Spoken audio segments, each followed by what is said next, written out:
Welcome to Our National Conversation, a podcast in which we discuss politics from all angles. We are completely nonpartisan, and all views, respectfully stated, are welcome here. Our podcast is unique in that it is hosted and run by students who are focused on finding solutions to the biggest problems facing America. Hi, and welcome to Allow Us to Explain from Our National Conversation. I'm your host, Olivia Lewis, and I work in journalism. I'm your second host, Olivia Mastrone. I am a podcast scheduling and outreach intern. This episode of Allow Us to Explain, we're talking about women's health and abortion. Panelists, if you want to introduce yourselves and what you work at Our National Conversation, go ahead. Okay. Hi, everyone. My name's Maya Pundit. I am from upstate New York, but was raised kind of all around the world in India, and now I go to school in Italy. And I'm a core content writer, a progressive writer intern at Our National Conversation. And it's been fantastic. And please check out some of our other content on the site and all around. Hi, everyone. I'm Niriti Ayer. I'm a moderate content writer intern. I was born and raised in New Jersey, and I still go to high school here. That is awesome. Thank you guys so much for being on the podcast today. We are so excited to speak with you guys, and we are just going to kind of jump right into it. And obviously, when we talk about abortion, kind of the first thing that comes to mind is Roe v. Wade. Obviously, in 2022, it was overturned with the Dobbs versus Jackson Women's Health Organization Supreme Court ruling, and kind of just talking about why that happened, how that happened, and how Roe v. Wade and other court cases, such as like Casey v. Planned Parenthood, which happened in 1992, and then the 2022 case. So we have one case in 1973, another in 1992, and another in 2022. So very different time periods. And so I guess our first question is, how might the different social climates during their respective time periods impact the decision to enact and then overturn the Roe v. Wade? I think, especially nowadays, if we're just going to talk about, Dobbs versus Jackson, there's been a rise in, obviously, we know, polarization and extremism in a lot of issues. And it means that almost everything has become politicized in the sense that, one party has claimed it for another, or one group of people has claimed a stance on a social issue for another. And abortion is just one of those things. Access to healthcare is just one of those things. And I think recently, in a climate of, the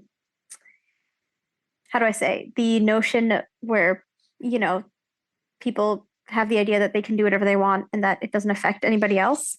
I think that the fight against Roe versus Wade, as many would say, was resurrected.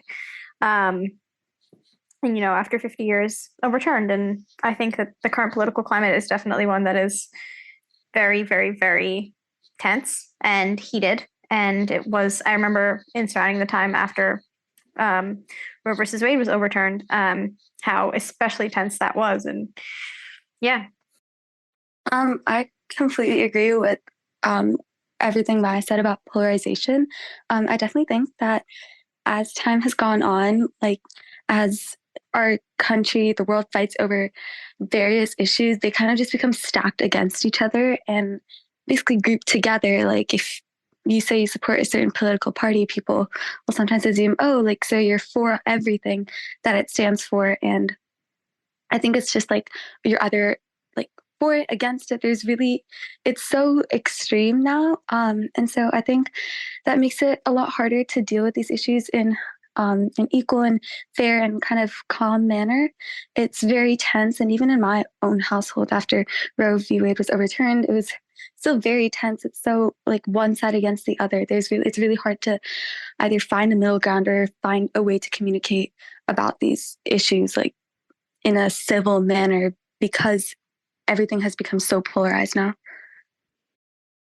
Yeah, and I think you guys are so right when it comes to the generational and like polarization kind of going hand in hand, and thinking about how like, in the 70s, and when my parents and older people were young in the 70s and they were our age and Roe v. Wade was being enacted, that was so much different than in 2022 when it was being taken away. And so the way our parents or other generations might view it is a lot different than the way we might view it, just depending on when we're alive. And I know that social media kind of plays a huge role in that as well. And I guess, Maya, I'll ask you the question first, like, how does social media kind of may have played a role in Roe v. Wade getting overturned, and how that kind of plays into our like social climate and the way we've become very, like you said, very extremist about things, and kind of being very polarized and having trouble just talking and having conversations about things, and instead just arguing. So yeah, Maya, you can go first. Right. For all of social media's benefits, technology, information, connectivity, there is a downside of having unrestricted and free social media access to almost everybody, because it gives, it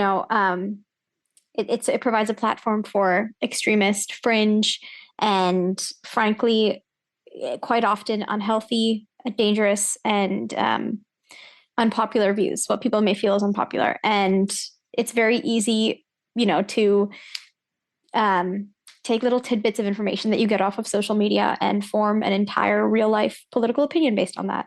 And it's, that I think that was used especially in the times in 2022. There was a lot of social media campaigning going on from, people sharing images of fetuses to try and quote unquote restore humanity, or in some way. It's a very tough time, especially now, because people forget that just because you say something doesn't mean it's right, or just because you think something doesn't mean it's right. And that I think social media in sometimes allows for, it does not create accountability for people who frankly should have some. And it does not, there are people who can absolutely run free, influencing and saying maybe things that are not realistic. And there are people who will believe that. So I think, social media has definitely given a platform to some unhealthy views, and, like sites like 4chan, Omegle, where you would see a lot of extremists who would be discussing their opinions. It's kind of like an echo chamber, because they're the same kind of people. So anyway, I think that social media in any way is great for, for the campaigning, and it definitely made any news spread like wildfire and any opinion spread like wildfire. So. But like, you're right. It kind of gives people like this sense of security, because they're behind a phone and behind a screen, and they would say things that they wouldn't otherwise say in person. That definitely, it makes you think about the things that people would say to your face and not say to your face in very extremist ways. Yes. For example, like specifically regarding abortion, I remember people were publishing like over dramatized videos of what abortions were, quote unquote, like real verified abortion testimonies, or, things like that were just designed to incite, and were just designed to kind of appeal to the most, what I assume other people thought the most emotional part of us, the most what they thought would be the human side of us that supported limited access to abortion and healthcare for, I guess, most people. So yeah, social media and the free and available access of information, again, really you have to think, is all information correct? Yeah, I really agree with the fact that when you're behind a screen, you feel safe enough to say really pretty extreme things. And often on social media, like, it feeds on polarized views and anger, like, right? Like, if someone posts something very controversial, people are going to jump in from both sides, and it's going to be very tense. But that's what social media apps like. It gets people's attention, whether good or bad. And so they really feed off of that. And that kind of environment where people are encouraging these extremist views, I feel like that leads to certain very polarized views getting a lot of attention. And even when I was younger, I would only research kind of surface level. Like I would get some of my information from social media, right? And so I would see all these popular posts that are very polar because they're getting people's attentions if they're controversial, right? So I would see these and I would think, oh, that's the heart of the issue. That's all I really need to know about it. And so I feel like that prevented me and still prevents a lot of people from getting a good view of a certain issue. And so I feel like that going back to the last question, that's also one of the main differences between earlier debates on abortion and now. It's social media has really contributed to this extremist view of the issue because people are getting angry over very controversial takes, and a lot of times the more middle ground views or less controversial takes aren't brought to light. Yeah, and it's like usually when you actually start to talk to people in person, you realize you have more in common with them than you realize, and you actually agree on more. It's just when you're on the screen, you just say anything you can and spread like a lot of false information about like government on the government side and on the science side definitely as well. And that kind of transitions us into like our next topic that Olivia is gonna kind of tackle, and like how science plays a huge role in these court decisions as well. Yeah, so loved what you guys said. Totally agree with everything. Like, and with abortion and women's reproductive health, I think a lot of the science tends to get forgotten because of social media and because of the perception that people have that you don't really get to the nitty gritty of the problem. So for science, we're going to talk about the IVF legislation in Alabama. And if you're not aware of what that is, it's basically Alabama courts have decided that an embryo that is being processed during the IVF process is considered a human life. So even if the embryo is going to fail in the pregnancy, it still has to be in the woman, and she'll probably have a miscarriage and start the process all over again. So there's a lot of discussions about, from each side, what this means, what it looks like for the future. And, medically, do you guys think it makes sense for women to carry out failed IVF pregnancies based on this legislation? And we can start with Maya. I would say absolutely not. I think that it is an incredibly traumatic process for anybody.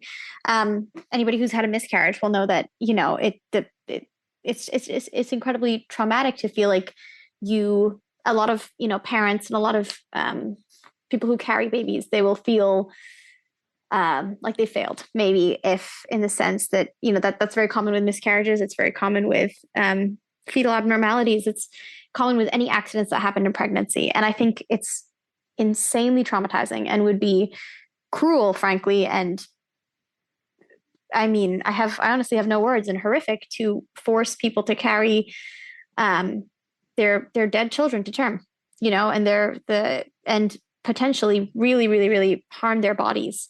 And in fact, probably reduce the chance of them ever trying to have children again. Yeah, no, I definitely do not think it's okay for them to have to go through that, because it's so taxing, both physically and mentally. You have to put in all the effort and resources to carry a dead baby to term, knowing that you're not going to actually get to see this child grow up or anything. And mentally, you are carrying a baby to term, knowing that it's not alive, and you can't have another child, obviously, while you're still carrying this fetus that's not alive. And it's very traumatic. And as Maya was saying, for anyone who's had a miscarriage, they'll know. And it's so disheartening for someone to have to go through that, knowing that they're not going to get a child after all of this. Yeah, and kind of what Maya was saying, well, what both of you said, how traumatic it is. I mean, pregnancy is already such a emotionally taxing process. On top of postpartum, postpartum depression is very common. even postpartum psychosis. Like, it can cause so many mental health problems. And that goes even harder for someone who has a miscarriage. So yeah, totally agree. Totally agree with that. How do you think Gen Z is going to be impacted by this legislation, specifically with women who have female autonomy? How are they going to perceive body autonomy? How are we going to kind of see how our bodies might be controlled by the government, or vice versa? As a whole generation, it's definitely disheartening to know it definitely is going to feel like someone else has control over your body. And I don't like, as a whole, it's definitely not going to help feeling like someone has control of your body. And I know Gen Z is very vocal about issues that they're passionate about, and especially through social media, like we discussed earlier, it's very a lot of people, if something gains enough traction, so many people get behind it. I mean, already so far, people have been protesting against this and really trying to make a change. And so, I mean, I can't say what's going to happen, but if the same effort, the same noise through social media and as a generation, people are definitely getting outraged by this. I definitely feel like if that goes unnoticed for a while, it's definitely going to have a bigger impact on our generation as a whole, because typically, like, Gen Z is very loud about issues that they're passionate about. And I feel like if we don't see results from the effort that we put into voicing our anger about this, if nothing comes of it, then efforts will probably go down, and it'll just be sad to see as a whole that all this effort that's being put in is not going to get any results if nothing changes. Yeah, I think Gen Z, I think our generation is incredibly, incredibly dynamic, incredibly passionate, and that's something that I really respect. We're finding ways to survive even in a climate that, is so unsafe, frankly, now for almost half the population, I'm sure everyone saw headlines here about Olivia Rodrigo, who's a Gen Z singer, handing out Plan B and contraceptives at her concerts, which, in my mind, Awesome. in my opinion, is it's frankly the best way you can stop people from having abortions. Give them a reason to not have abortions. But I think we also understand the systemic like background to why people choose to have abortions, why right now in many situations people are not in a place in their lives that is conducive to have children due to incredibly high cost of living, terrible health care, maternal, parental leave. I mean, I could even go on. Childcare is an issue. So people, honestly, having a child is in most of Gen Z's mind, unfortunately now, a huge commitment, more than I think it's ever been. And that is probably the opposite of what it should be. Maybe abortion rights were limited now is an attempt to maybe make sure that younger people start having more kids or having them earlier. But I think it's the absolute opposite. We will, in fact, see people have probably little to no kids because of the impossible living conditions, and that many of us feel it's not fair to bring up a child in a world where they will not be supported, loved, and cared for, And so I think we better than anybody recognize that. And I love that we're talking about this, because everyone on this call is a young woman, right? And we might want to start families one day. And what if this legislation passes on to whatever state we're living in, and it limits options and makes the process harder for a process that's already so traumatic. So, it's just hard.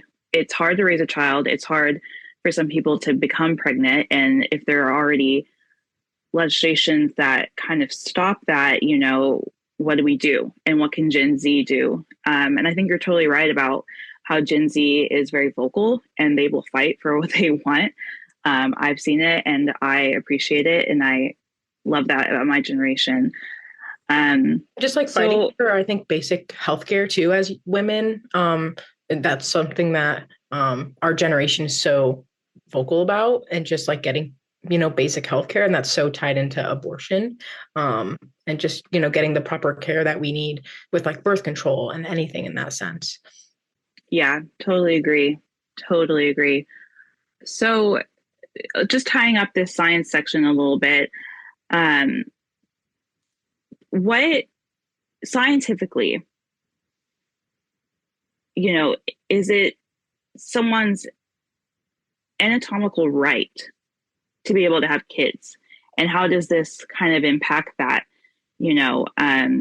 At what point does it become abortion, scientifically? And should people, who are seeking out this treatment, should this be illegal? Should they be punished for trying to find, the proper healthcare that they need? And we can start with either one of you, whoever wants to start. I absolutely think people should not be penalized for finding healthcare that they think is necessary for their situation, because again, every situation is different. Every single decision is different. And to generalize all that and, claim that all abortions are bad is a little bit cruel. As for when you said, I think in the beginning of the question, you said, do you believe that scientifically it's someone's right to have a child? I think that right and duty is different. And that, yes, everybody has a right to have a child. We have, we as people who have the ability to have children, we have the right to attempt, we have the right to try, we have the right to want children, but we don't have a duty. And least of all should we have a governmentally sanctioned duty to bear children, despite whatever our wishes may be. And yeah, honestly, that's all I have to say. There's a difference between a right and a duty. And there's also the debate of, fetal personhood, or, when is a fetus or an embryo considered a cognizant person? When is abortion considered homicide? So it's a very complicated issue. And again, like it has its roots in religion. Many people who cite religious texts, quote unquote, life begins at conception, or people who say things and who cite religious texts, it goes very much completely against our principles of free exercise of religion, but also freedom from religion, and the ability to choose and the right to choose, which is something that all Americans have. That is our right.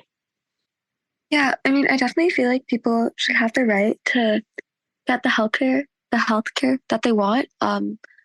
And I also feel like, yeah, it is people's right to have children. And as Maya said, it's not their duty. Is a very, as she was saying, I echo whatever she said. It's a very fine line between when a person becomes cognizant, and I feel like it's very hard to discern that, but I do feel like it's not someone's duty. It's not their job to bring a child into this world, especially if it's not going to be cared for and given the support it needs from the start. And I do think that's a lot of the reasons why people want abortions in the first place. And yeah, everyone should be able to have a child. Like, no one's telling anyone not to, but people should have the right to decide if they also don't want a child. People should have the right to decide if they do and to have a child, but it's no one's job to bring a baby to full term, especially in a world where they cannot provide for their baby.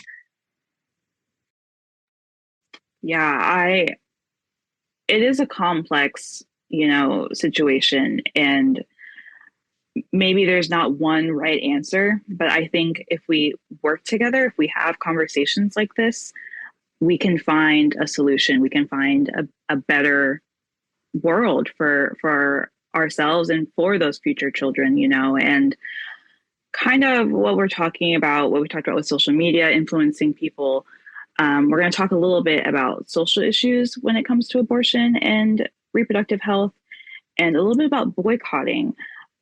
So I have a story I go to a small private Baptist university in Texas, and there is a pro-life club on campus. And some people in that club are trying to get rid of the Starbucks on campus, because Starbucks tends to support Planned Parenthood. So they're trying to get Summer Moon on campus because Summer Moon tends to be more pro-life. So there are these people who are boycotting organizations based on their beliefs and what that organization's beliefs are. And my question is, if someone is pro-life, if someone is pro-choice, how should they have this, responsibility to make decisions for a whole community, or should they just focus on themselves and what they need to do for their own beliefs? I think that it's wrong to dictate and to attempt to control the choices of other people. But I also think that boycotting is not like individually, you vote with your individual dollars. You vote with your individual marketing choices. You vote, you shape the market based on how you choose to interact with producers and people who you're buying things from. So I think that, boycotting in some sense is not wrong. It's everybody's right. But to attempt to dictate that for other people, I would say control it. Influencing is a different thing than control, but I think it's fair to give the choice to people while also providing them with adequate information to know what goes behind the dollars and the money that they give to an organization that, for some reason they may not support. Again, people's priorities are different, recently we've seen a lot of, the boycott, divest, and sanction movement to stop buying goods that are produced in occupied Palestine. And, it's, you do vote with your dollar. And in some situations, boycotting is what you can do. But it's wrong for, someone to dictate and control your choices. But it's their right to try and provide you information. So that's all I have to say.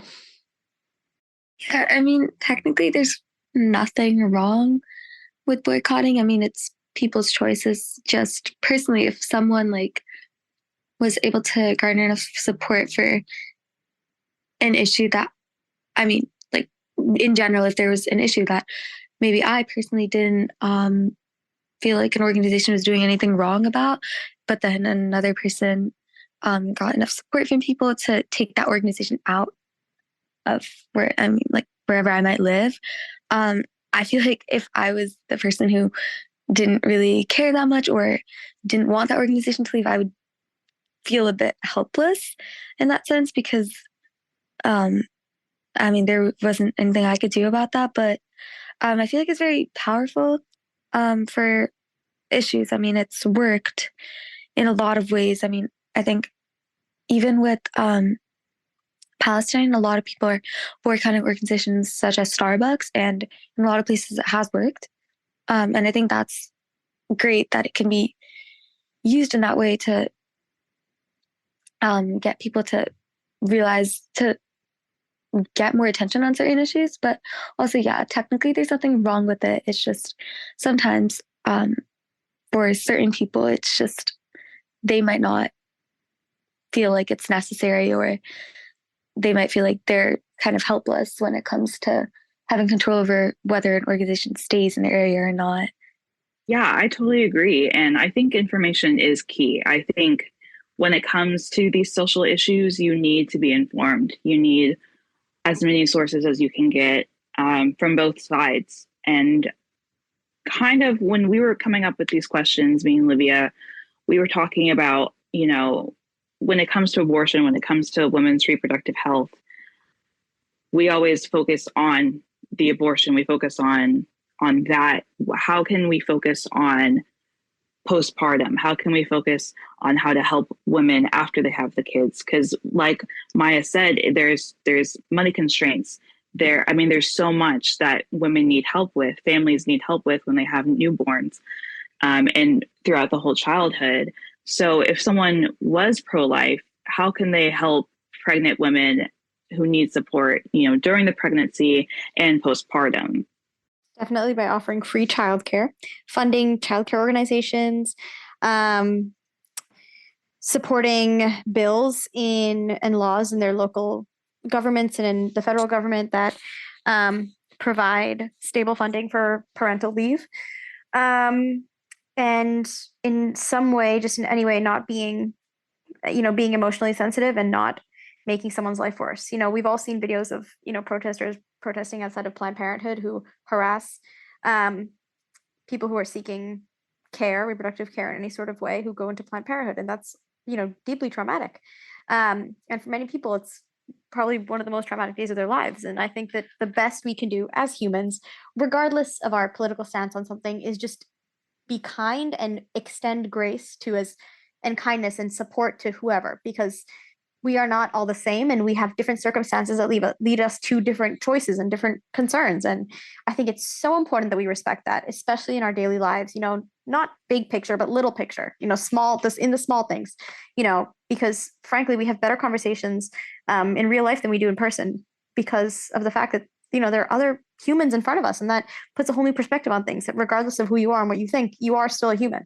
And it's so important for people to just understand that. And in the worst case scenario, abortion is not an ideal situation. Like people, I really highly doubt that there are people who genuinely want to abort babies who they have been, in any case, who are growing in their body, who, even if they're wanted, whether they're wanted or not, it's a deeply traumatic process. But the way to stop abortions from happening, or the way to make it, conduce to the way to stop abortions from happening, is not to ban abortions, because that will lead to more deaths in the next few years. That will lead to more, in any way, probably people are going to be leaving the workforce like crazy, because they have new children to take care of. There's going to be incredible financial constraints. So the way to get, abortions, which is kind of like the cause of a failed system and a failed environment to continue having children and, bringing up future generations in a safe environment. The solution to that is to create a safe environment.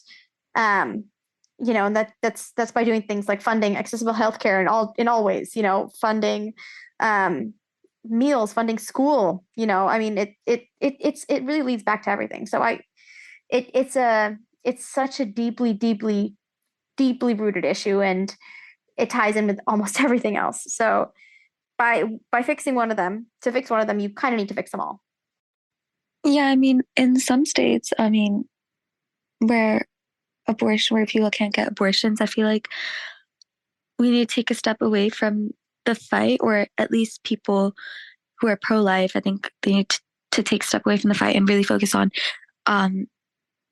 dealing with what they have fought for. Like, they have fought for people carrying babies to full term, right? So I think now they need to really be the ones to step up and get more support for childcare and financial help for people. And I think we need to create a better environment in general, especially for younger moms too. There's a lot of stigma around that, and generally, there is not as much support, and that'll obviously make people feel more alone. And as Maya was saying, stepping away from the workforce, which is not something that we want, right? So I feel like there needs to be more support, and in general, just a better attitude towards it. Now that Roe v. Wade has been overturned in some places, I think that has happened, right? So we need to take a step forward, and really focus on childcare and everything, and deal with what has happened, as well as also fighting for what we believe in. But there are people who have directly been impacted by this, and I feel like a lot of them aren't receiving the help that they really need. No, I was gonna say, they're just reminding me, the quote, like, it takes a village, and it's like so true. When, especially if you're a single mother and you're a young single mother, and you just get that support from the government or just from your community and society, that takes such a weight off your shoulders. And yeah, funding that, like you guys are saying, is so significant. Yeah, and I think it's interesting that we're talking about, what's the solution to this? It's building a better environment. It's being kind. Because, a lot of people who are pro-life are religious, and I'm religious myself. So in my faith, we're taught to be kind. We're taught to love unconditionally. And I feel like that's been lost for some people in some communities. And if we focus in on that a little bit, both sides, right, there would be more compromises. There would be better support for people, for women, for families. I think it's something that's been lost, and I think it needs to be found again. And I think Gen Z can do that. Yeah. Yeah. Yeah. You are so right. The whole empathy aspect of it plays such a huge role. Yeah. And it's important for it's something to think on. You can stand up for your beliefs and support what you believe, but you can do that while being kind. That's, I think, what we're called to do as humans, personally. So we talked a little bit about how a lot of these lawmakers are men. And my question is, how much say should men have in women's reproductive health? And how is it different? How is men's reproductive health different from women's reproductive health? And either one of you can answer. I feel like it's very easy for a man to say, oh yeah, just carry the baby to term, take care of it and all. But realistically, if you're looking, they're pretty much looking at it from an outside perspective, because they're the child, it's like, it's obviously not in their body, so it feels very real once someone has given birth to said child, right? So, but it's actually been inside someone for 9 months. So I feel like it's very hard for a man to really have too much of a say, because obviously they're not really the ones dealing with everything that comes along with the pregnancy. If there are complications, it's not their life that's in danger. No matter how much they care for whoever's pregnant, it's like, it's not their life that's going to be in danger. And really, they're not dealing with the mental and physical stress of carrying a baby. And also, a lot of times there are fathers who run away or stop paying child support. And obviously they're not the ones who are going to have to deal with it after the fact. And so it's really hard to say that they should get an equal say, because they're just not going to have as much of an experience. Like, obviously they're not pregnant, right? So it's they're not going to be as involved in, like, scientifically speaking, they're not as involved in the whole process until the baby is given birth to, because both physically and mentally they're not pregnant, right? So it's like they don't fully, they might know, they might be educated, but they're not really, they wouldn't really understand or feel the full effects of it. Yeah, absolutely. Do I think, should men be allowed to give their opinions? Yes, every human is entitled to an opinion and sharing it. However, are men, is it right and is it fair and just for men to make decisions concerning, women's bodies and women's lives, life-changing decisions, without any input from women, or actually even knowing that this is an important thing for women.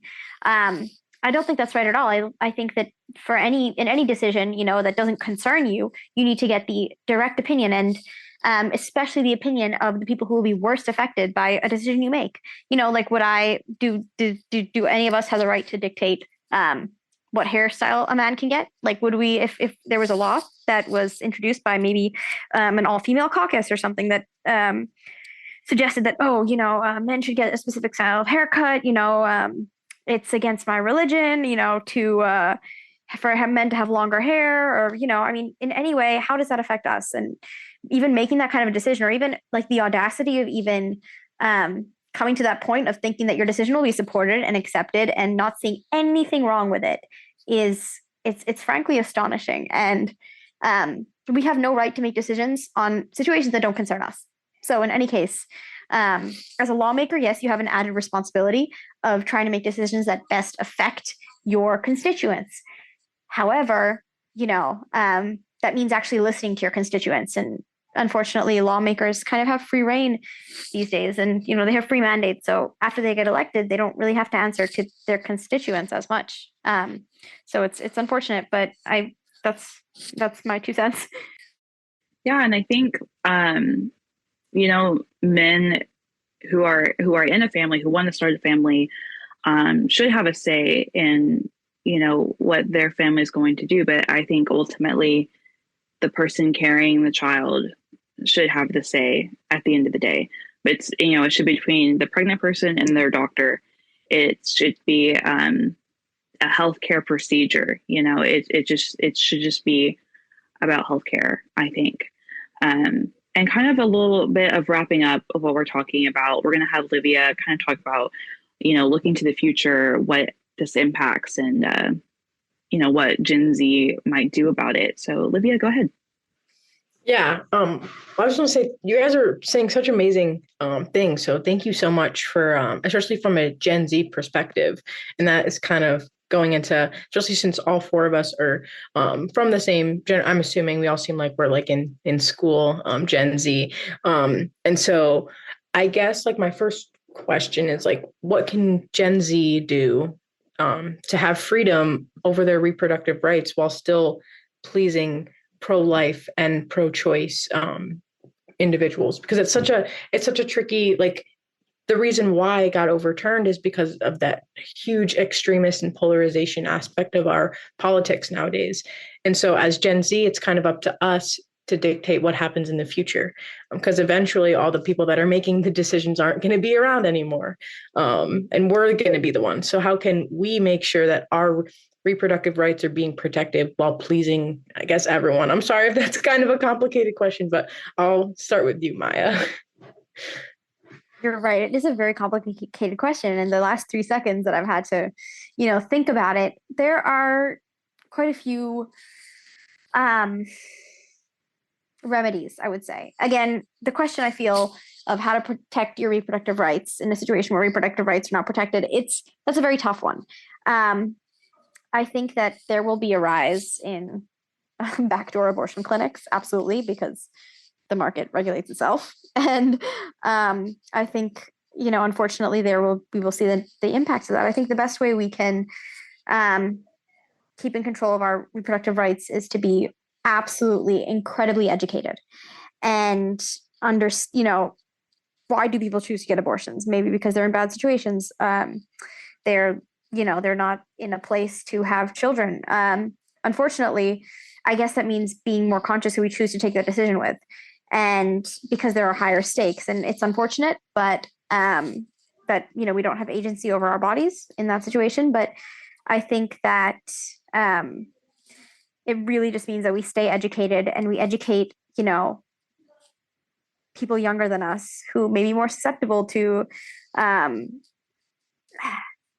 situations. And I would say we stay educated, we keep everyone educated, and don't give up the fight. Like, this is not something we should have to continue to live with. I remember the one word that was getting thrown around a lot in 2022 was the word draconian, and how this was a draconian law. And this was the court case was draconian, and that we would be returning to a draconian state of life for women, frankly speaking. And yeah, the best thing we can do, I think, honestly, is, and I think, what I would do is very different from what anybody else would do. Personally, what I would do is be, again, very conscious of who I would even choose to, decide who I would have a child with. But I know that's my decision and that's how I want to do things. And I can't speak for my generation, but I think just stay educated and, yeah, keep the others, be kind and don't give up the fight. Yeah, I mean, I can't really right now, like within the last few minutes, think of an exact solution of how to please both sides. But I definitely feel like having more civil discussions, like, such as this one, where it's not just, oh, like it doesn't get personal. It really just talks about the heart of the issue. I feel like that could definitely lead to more peaceful and better solutions that satisfy everyone. And I feel like Gen Z as a whole is very passionate about whatever issue it picks up, right? So I definitely think in the future, when we are in office, we're lawmakers, all of that, I feel like that passion will carry through. And yes, it'll probably lead to a lot of tension, but I definitely feel like if we sit down, have civil discussion, then that passion will carry through and lead to better laws and more creative solutions that satisfy everyone. But yeah, for now, I can't really come up with a specific one, but I think there definitely is a way to do that. Yep, I think it's so important to recognize that in every decision and every, controversial political issue, there is no solution that will satisfy 100% of everybody. That's the benefit of us being unique and having different opinions and different experiences. However, we really need to work on compromise. Like, that's something, people are, especially, and you see this a lot in the US, people are unwilling to compromise. Like, the fact is, we are humans and we interact with other humans, and our decisions impact our families, our communities, our countries, our world. And to compromise is essentially the only thing we can do. Yeah, I mean, the aspect of education and compromise, I think, go hand in hand, because when we're educated more about different options and different ways to handle such extreme social issues like abortion, then we're able to come up with more with decisions that, again, no one is 100% going to be satisfied, but at least it allows us to maintain autonomy. And when it comes to, in terms of, I get like the whole pro-life and pro-choice aspect of it, it's like so many individuals are nowadays struggling with what side to choose, because one, they're so extreme, and there's so much that's said on either side that isn't necessarily associated with either side, because there's so much false discourse through social media and the extremist aspect, because of the lack of education. And the lack of education is what will help us. And I guess that kind of goes into like the whole Gen Z education aspect of it, and like kind of tying it back to our first question when it came to social climate. Do you think it's possible for us as Gen Z, as we're getting educated, and even like the generation after us, what is it, Gen Alpha? I forget what they're called, the younger kids, as they're growing up as well. Do you think it's possible for us to have a social climate that it was like in the 70s when Roe v. Wade was enacted? Do you think it's possible to have something like that again, to change, I guess, the way to have compromise and to make people, to change just the way we make decisions, I guess, and make it less extremist? I guess we'll go with you, whichever person wants to speak first. I can go first. There's nothing that's saying it's impossible. There's nothing that's preventing us from having a social climate where there's compromise. I just feel like Gen Z as a whole is very, like, especially with social media platforms that feed off of polarized views and controversial takes. I feel like that's a large, and social media is very new. Like, the generation above us millennials, like, I don't know, I feel like growing up, like, I have grown up with like a lot of social media. I feel like millennials didn't really get that. So we're kind of the first generation that really grew. Like, I feel like the use of social media is a lot bigger now. I feel like it's used for almost everything. Like every issue, you can find something on social media about it, right? So I feel like we're kind of the first generation that has that, and where a lot of issues are discussed on there. So I feel like in the next few generations, we'll definitely see a shift in how it's used and how people talk about issues, because Gen Z is so polarized and very passionate about every issue. And so I feel like in future generations will probably see that and maybe change how they deal with issues and think about it a different way, and kind of become the opposite of what Gen Z and social media is, because they are probably seeing issues that arise from it. So they're probably going to try to compensate for that or change how they use social media or talk about issues to kind of make up for what problems they see and how we approach issues. Yep, absolutely. I agree with Nirati. But I feel like it's a little bit unfair to idealize the 70s, or idealize a past political climate, because, there's a reason we still have issues today that have come from those times. I think that, I have so much hope, especially being a part of our national conversation and seeing that, there are still people who have an obligation. I mean, not even an obligation, but a dedication to compromise and learning. And that is something that I think that will definitely become more quote unquote popular in the next few years. And with my generation, especially, because, polarization has never been like it is today. And I have a lot of hope, and I think hope is important, and hope is what will keep us going in any way. And yeah, I have hope that, I don't think that the future will be perfect, but I think it will be different to today, and hopefully better in the issues that we are fighting for today, namely abortion. And yeah.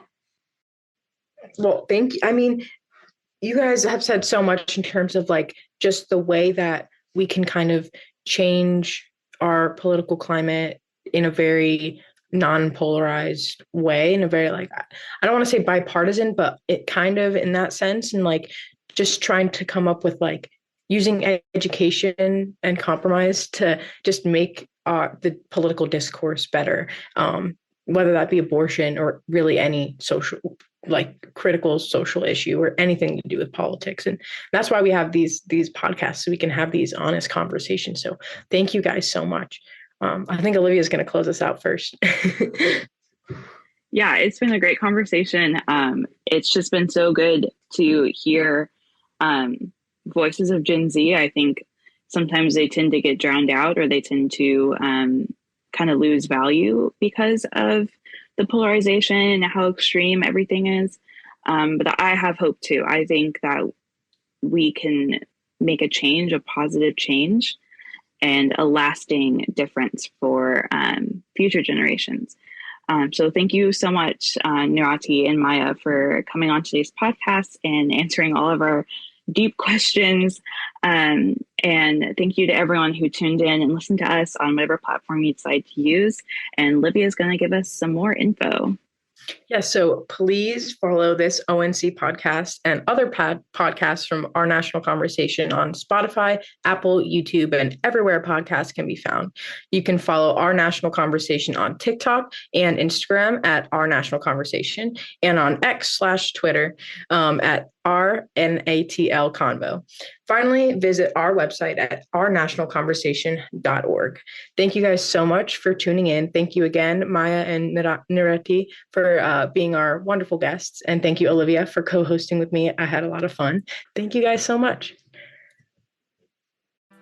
This podcast was brought to you by Our National Conversation, a place where students generate policy solutions to the biggest problems facing America. Join us in freeing political dialogue from hyper-partisanship.